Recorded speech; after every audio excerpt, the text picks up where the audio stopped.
आज हमने बनाई है कच्चे आम की खट्टी मीठी चटपटी सी कैंडी। ये कैंडी आपके हाजमे को भी ठीक रखेगी और खाने में भी बहुत टेस्टी है। तो चलिए देखते हैं हमने इस कैंडी को कैसे बनाया। ये हमने आधा किलो कच्चे आम लिए थे, उसके छिलके और गुठली निकाल दिए और इनके छोटे छोटे पीसेस काट लिए। आम कच्चे होने चाहिए, ज्यादा पक्के नहीं होने चाहिए। अब इन्हें मिक्सर जार में डालेंगे। छिलके और गुठली निकाल के इन आमों का वजन 300 ग्राम है। अब इसमें 1 कप फ्रेश पुदीना डालेंगे। इसको हमने अच्छे से वॉश कर लिया था और थोड़ा सुखा लिया था। अब इन्हें फाइन ग्राइंड कर लेंगे। कैरी और पुदीने को हमने फाइन ग्राइंड कर लिया है। ये देखिए बिल्कुल स्मूथ इसका पेस्ट बन गया। इसमें कोई भी गुठली नहीं होनी चाहिए। इसे हमने बिना पानी के ग्राइंड किया है। तो चलिए कैंडी बनाना शुरू करते हैं। पैन को हमने लो हीट पे रखा है। इसमें 1/4 टीस्पून देसी घी डालेंगे। घी को थोड़ा मेल्ट होने देंगे। घी गर्म हो चुका है। अब इसमें 1/4 टीस्पून हींग डालेंगे और इसे थोड़ा भून देंगे।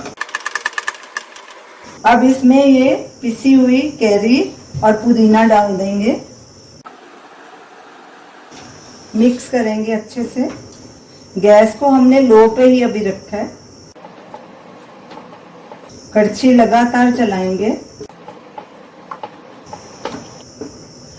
गैस को लो मीडियम पे करेंगे और साथ में ये 150 ग्राम हमने मिश्री ली है ग्राइंड की हुई। ये धागे वाली मिश्री है। आप इसके बदले चीनी भी डाल सकते हैं। इसे मिक्स करेंगे। हमारी 300 ग्राम कैरी थी और ये 150 ग्राम हमने मिश्री ली है। आप अपने हिसाब से भी डाल सकते हैं। इन्हें लगातार मिक्स करेंगे और इसे भूनेंगे तब तक जब तक ये थोड़ी थिक ना हो जाए। मिश्री डालने के बाद हमने गैस को सिम पे कर दिया था। आप भी बीच बीच में अपने हिसाब से गैस कम या ज्यादा कर सकते हैं। तो कैरी को पकते 5 मिनट हो गए हैं। थोड़ी देखिए थिक होनी शुरू हो गई। अब इसमें बाकी के मसाले भी डाल देंगे। गैस को हमने लो पे कर दिया है।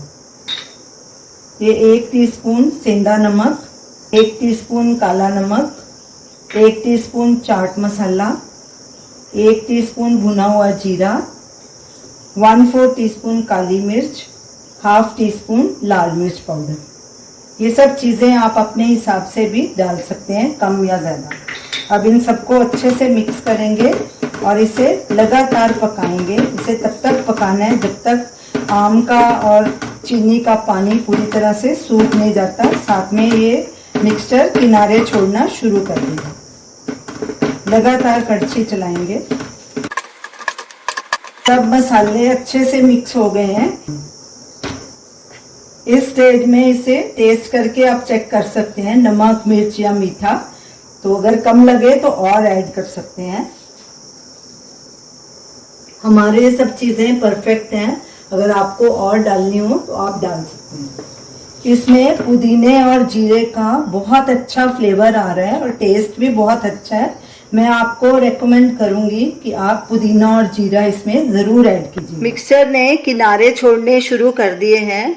इस टाइम गैस मीडियम पे होनी चाहिए और अब लगातार कड़छी चला के इसे पकाएंगे और इसे तब तक पकाना है जब तक मिक्सचर इकट्ठा होके घूमना ना शुरू हो जाए। ये देखिए मिक्सचर सारा इकट्ठा होने लग गया है कड़छी चलाने के बाद। ये देखिए, इसका मतलब हमारा ये मिक्सचर तैयार है। अब गैस को बंद कर देंगे और इसे एक प्लेट में ट्रांसफर कर लेंगे। मिक्सचर को पूरी तरह से ठंडा होने देंगे। अब इसे साइड पे रख लेंगे। मिक्सचर बिल्कुल ठंडा हो चुका है। ये जरा भी गर्म नहीं रहना चाहिए, नहीं तो आपके बॉल्स बराबर नहीं बनेंगे। हाथों को मैंने देसी घी लगा लिया है। थोड़ा सा लेंगे मिक्सचर। बॉल भी अपने हिसाब से अपने साइज के आप बना सकते हैं। इसे ऐसे गोल करेंगे। ये बूरा चीनी है, इसमें लपेटेंगे। ये बूरा चीनी होममेड है। इसका वीडियो लिंक स्क्रीन पे दिया गया है, आप वहां देख सकते हैं। आप चाहें तो इससे पाउडर चीनी भी इसके बदले यूज कर सकते हैं। अब इसे एक प्लेट में रखते जाएंगे और ऐसे ही सब बॉल्स बना लेंगे। कच्चे आम की चटपटी कैंडी हमारी तैयार है। ये खट्टी मीठी कैंडी बहुत ही टेस्टी बनी है। आप अपने बच्चों को इन्हें घर पे ही बना के दें। बाजार से तो अनहाइजीनिक तरीके से बनाते हैं। तो अब हम इन्हें एक कांच के जार में भर के स्टोर कर लेंगे।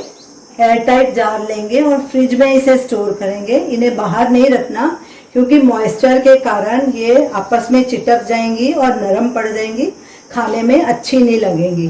तो आप इन कैंडीज को ज़रूर ट्राई कीजिए। ये बहुत ही टेस्टी बनी है और हाजमे वाली हैं। ये सारी सब अच्छी चीज़ें इसमें डली हुई हैं और घर की बनी हुई हैं। तो हमें अपना फीडबैक दीजिए और हमें बताइए कि आपको ये हमारी रेसिपी कैसी लगी। हमारे वीडियो को लाइक कीजिए, शेयर कीजिए, हमारे चैनल को सब्सक्राइब कीजिए। Thanks for watching.